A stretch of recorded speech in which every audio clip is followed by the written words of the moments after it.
So good day mga boss. May isa akong inaayos ngayon na unit which is Honda Wave Alpha CX. Yung unit ng manugang ko.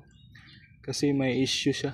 Pumupugak siya pag entrada, pero pag binirit mo na, mawawala na yung pugak niya. Unang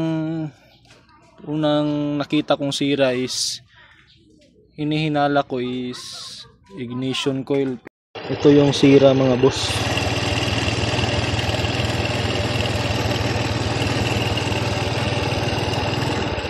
Kalyado siya.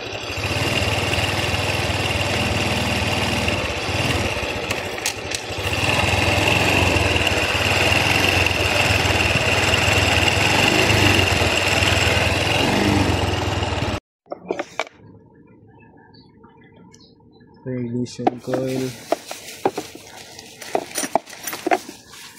Tanggalin muna natin to. Gamit tayo ng 10mm. Pwede socket, pwede back wrench.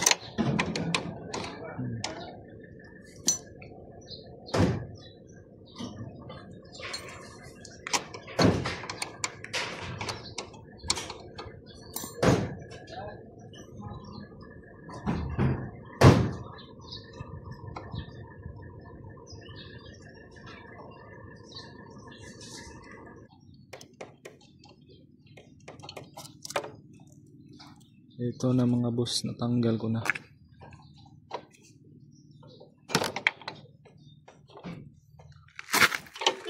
Ito yung tatanggalin natin. Ito mga boss, try ko muna yung ignition coil ng XRM125. Pero may isa akong suspect, yung CDI niya. Kasi may umiingay. Pag i-on yung susi, parang may sumisipol.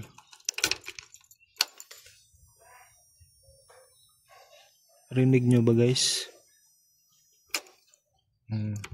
Pero itatry ko muna yung ignition coil ng XRM. Baka ito yung sira. So ayun mga boss, confirm talaga siya na CDI yung sira. Kasi yung ignition coil ng XRM125 namin is okay pa yun. Natambay lang to kasi yung makina niya is need na i-maintenance. Kaya papalitan natin yun ng CDI. Siguro 4 pins. I-convert ko yung 4 pins na CDI. Bibigyan din ko kayo ng mga videos kung paano mag-convert ng 4 pins CDI. Siguro Skygo yung ilalagay ko.